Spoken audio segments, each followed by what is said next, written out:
Bom, então vamos lá. Só uma revisão rápida, né, sobre o que a gente falou antes do recesso. Quando a gente trata da circunferência trigonométrica, a gente imagina que ela está sobre o plano cartesiano, né, o eixo y e o eixo x. Essa circunferência ela tem raio igual a 1, significa que a distância entre o centro da circunferência e qualquer ponto pertencente a ela é igual a 1, certo? O centro dela, ele está na origem do plano cartesiano, é o ponto C, que é 0 para x, que é a primeira coordenada, e 0 para y, que é a segunda coordenada, tá? A gente tratou também sobre a origem dos arcos, né? Que é o ponto A. Esse ponto A ele vale 1 para x, que é a primeira coordenada, e 0 para y, que é a segunda coordenada. Então, quando a gente sempre fala de um arco da circunferência, a gente está pensando nesse ponto A como a origem do arco e vai até um determinado ponto P, certo? Que pertence à circunferência, que é a outra extremidade do arco, beleza? E esse arco ele forma um ângulo com o centro dessa circunferência, né? As extremidades do arco formam um ângulo com o centro dessa circunferência. Então, o ângulo formado, aliás, o menor ângulo, né? Na verdade a gente tem dois, mas o menor ângulo formado entre a origem dos arcos, que é o ponto A, o ponto C, que é o centro das circunferências, e o ponto P, que é a outra extremidade do arco, é o que a gente é o que a gente vai chamar de ângulo central, tá? E a gente tem uma relação muito próxima desse ângulo central com relação ao arco dessa circunferência, né? A gente conseguiu calcular, por exemplo, associar, na verdade, o ângulo que está em graus, no nosso caso, no nosso exemplo é 30 graus, tá? O comprimento desse arco, cujo raio dessa circunferência vale 1, tá bom? Então, só para lembrar que esse P ele está no sentido anti-horário. Então, sempre que o P ele se deslocar no sentido anti-horário, o ângulo ele recebe o sinal de positivo, tá? Então, observe, eu estou aumentando o ângulo beta, né? No sentido positivo. Então, o ponto P se desloca com relação a no sentido anti-horário, beleza?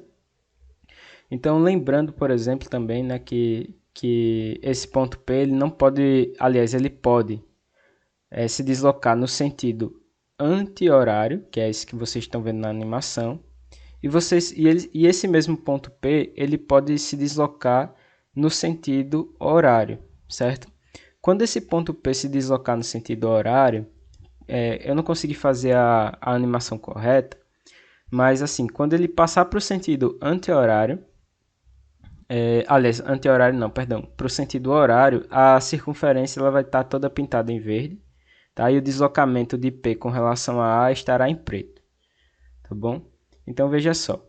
Quando o ângulo beta é igual a zero, significa que esse ponto P ele está sobre o ponto A, ou seja, eles são coincidentes, tá? Só uma observação antes de a gente ir para o sentido anti-horário, é que se a gente der uma volta completa, né?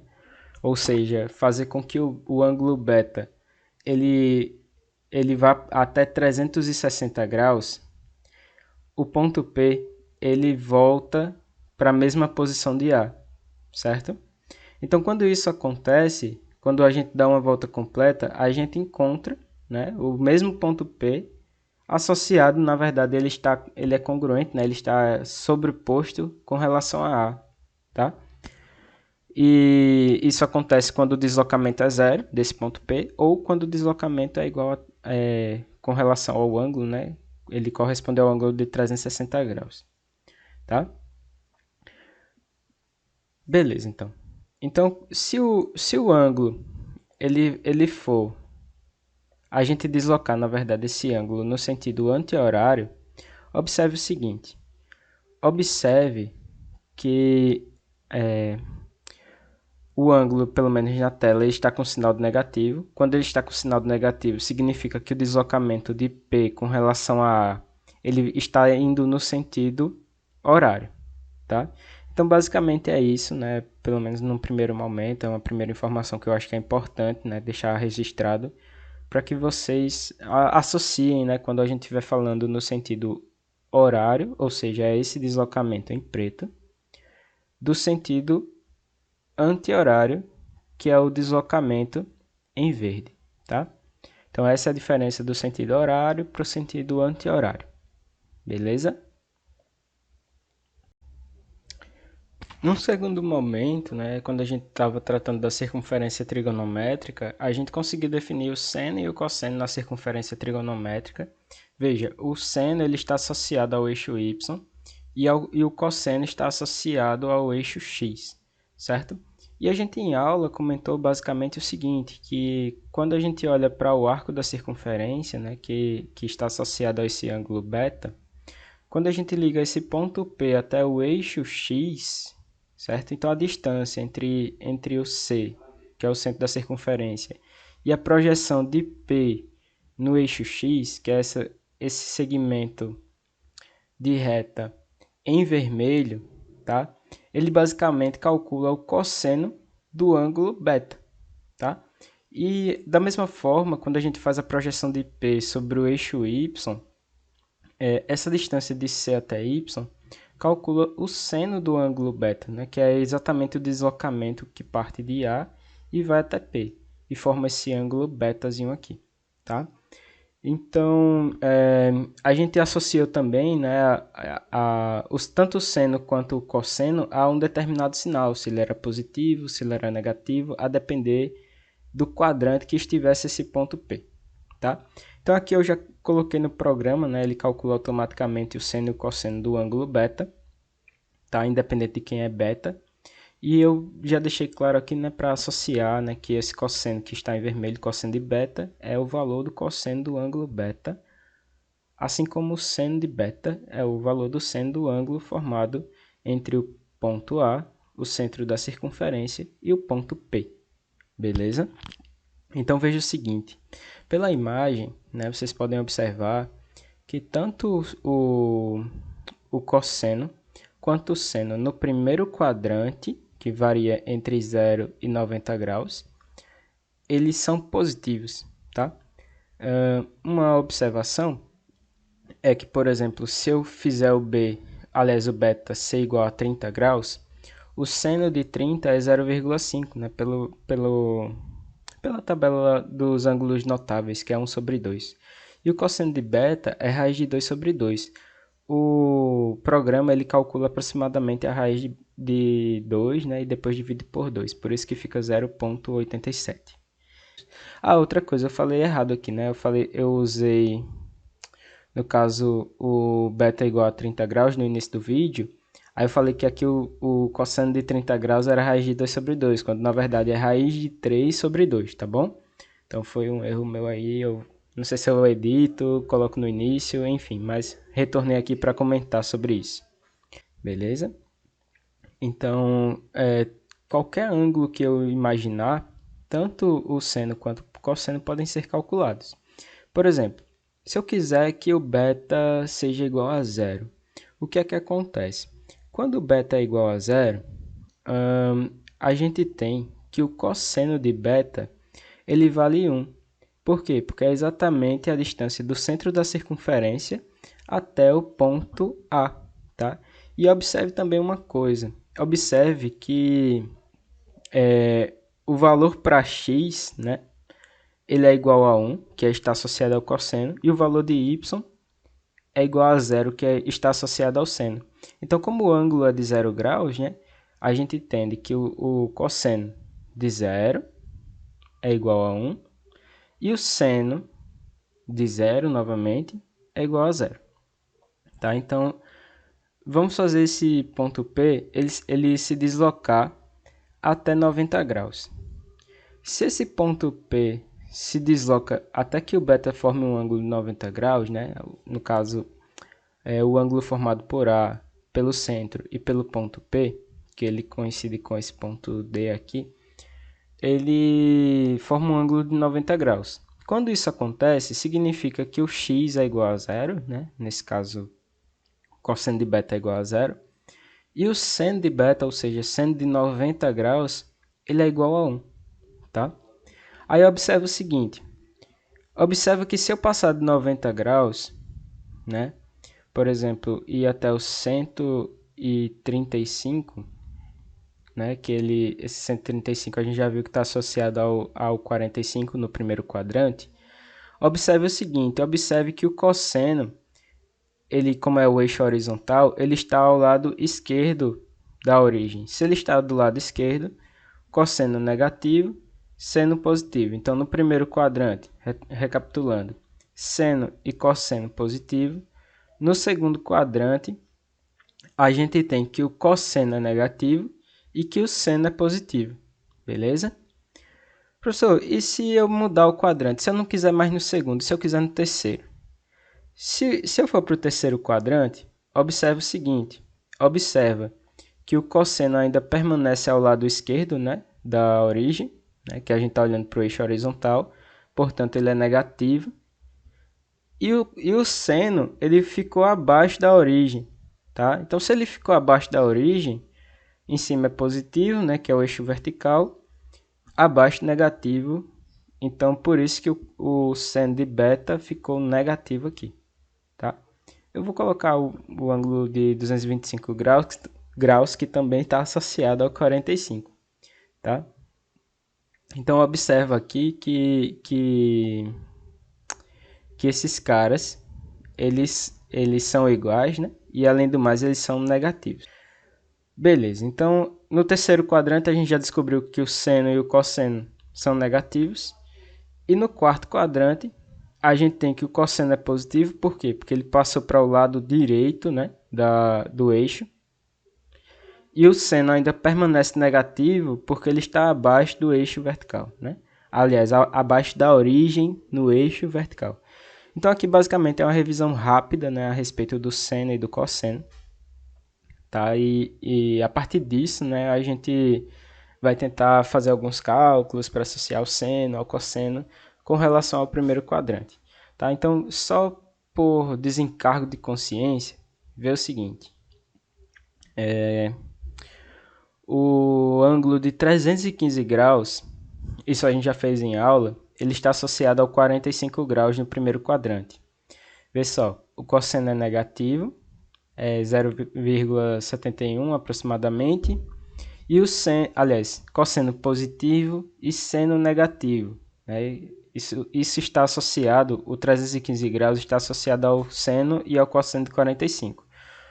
Como no quarto quadrante o seno é negativo e o cosseno é positivo, a gente tem esses valores. Tá? No segundo quadrante, o ângulo associado a 45 é o 225. Veja, novamente, cosseno menos 0,71, seno menos 0,71. Veja que, assim, com relação ao terceiro e quarto quadrante, o seno ele permanece abaixo da origem, certo? Então ele permanece negativo nesses dois quadrantes. Já o cosseno ele muda da esquerda para a direita à medida que a gente muda o quadrante, beleza?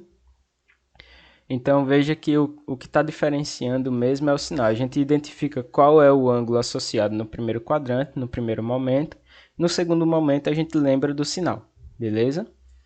Pessoal, já com relação ao segundo e ao terceiro quadrante, a gente tem que o seno ele muda com relação ao sinal e o cosseno não muda. Por quê? Porque o cosseno ele permanece, né, na nossa esquerda, tá bom? Já o seno, quando eu mudo do terceiro quadrante, porque veja, o ângulo 217 graus está no terceiro quadrante, eu vou colocar ele entre 180 e 90, tá? Menor do que 180 e maior do que 90. Veja que quando isso acontecer, o seno ele vai subir, tá? Então ele vai para cima, né? Para a parte superior da origem. Já o cosseno ele vai permanecer na sua esquerda. Bom, então quando isso acontece, veja que o seno fica positivo e que o cosseno fica negativo, né? Permanece negativo, na verdade. Então no 135 graus, que também é um ângulo associado a 45, vê que o cosseno ficou negativo, menos 0,71, que é aproximadamente raiz de 2 sobre 2, e o cosseno ficou positivo, tá? E por fim, na verdade, né, o ângulo de 45 graus, Observe que o cosseno ele permanece do lado direito, né? Se ele permanecer do lado direito, significa que ele é positivo. E o seno permaneceu acima da origem, né? Se permaneceu acima da origem, positivo também. Então aqui é basicamente um resumão, né, do que a gente falou sobre os sinais do seno, do cosseno e tudo mais. Com relação à tangente, eu não vou fazer a animação aqui, só se vocês pedirem, né, professor? Eu acho que a animação ficou legal, então fazer a da tangente também, aí eu posso fazer. Mas se não, uma maneira rápida de você associar a tangente, né, é você também observar os sinais do seno e do cosseno, porque a tangente é a divisão, né, o seno dividido pelo cosseno. Então, se eu sei o sinal do seno e do cosseno, eu sei o da tangente também, porque basta fazer o jogo de sinal. Vê só, no primeiro quadrante, o seno é positivo, cosseno positivo. Mais com mais dá mais, pela regrinha de sinal, né? Então, a tangente é positiva no primeiro quadrante. No segundo quadrante, o seno é positivo e o cosseno é negativo. Então, mais com menos dá menos. Então, a conclusão é que a tangente é negativa no segundo quadrante. Tá? Eu vou deixar o terceiro e o quarto para vocês pensarem e revisarem no caderno de vocês. Beleza? Bom, outro ponto que é importante. Tá? Vê só. A gente falou, por exemplo, que quando o ângulo é de 0 graus, o seno é 0 e o cosseno é 1. Beleza. Quando a gente faz o ângulo beta chegar em 90 graus, aí muda, né? No caso, o seno é 1 e o cosseno é 0, tá? Beleza. Se a gente for até os 180 graus, a gente tem que o cosseno é menos 1, ele está do lado direito, aliás, do lado esquerdo, né? E a distância entre o centro e qualquer ponto da circunferência vale 1. Como essa distância está sobre o eixo x, o cosseno vale 1, no caso negativo, porque a gente está do lado esquerdo. Tá? A gente não está tratando de distância quando a gente fala do cosseno. A gente está tratando de um número real. Tá? Agora, se fosse só olhar para a distância, seria 1. Tá? Então, o módulo do cosseno é igual ao módulo de menos 1, que é igual a 1. Mas aqui fica para outro momento. Tá? E o seno é igual a 0. Beleza. Quando a gente vai até 270 graus, já muda, né? O cosseno de 270 é 0 e o seno de 270 graus é menos 1. E aí a gente retorna até o 360 graus. Veja que não tem deslocamento horizontal, certo? Aliás, vertical. Como não tem deslocamento vertical, é igual a 0. Já o cosseno é igual a 1 também. Então, o cosseno de 360 graus, ele é igual a 1. Qual que é a moral da história? Perceba que tanto quando a gente desloca 360 graus, que é andar pela circunferência toda, quanto a gente não deslocar nada, deixa eu voltar aqui, tanto o seno quanto o cosseno, eles recebem o mesmo valor. Por quê? Porque o ponto P, ele parou exatamente no mesmo lugar, certo? Que é exatamente sobre o ponto A. Então, se você disser, olha, não desloquei nenhuma medida angular, foi 0. Então, o seno de 0 é 0, cosseno de 0 é 1. Desloquei 360 graus. Então, eu passei do ponto A, andei toda a circunferência e voltei novamente para o ponto A. Se eu voltei para esse mesmo ponto, significa que o seno recebe o mesmo valor e o cosseno recebe o mesmo valor também. Essa ideia é importante quando a gente for calcular seno, cosseno e tangente de ângulos negativos também. Beleza? Eu vou explorar isso em outros vídeos, mas aqui é só a ideia, né? Se você lembrar da ideia, na hora que eu estiver explicando com cálculos, você vai lembrar também e vai facilitar na resolução das questões. Beleza? Então esse é o primeiro vídeo. Valeu, pessoal. Até a próxima.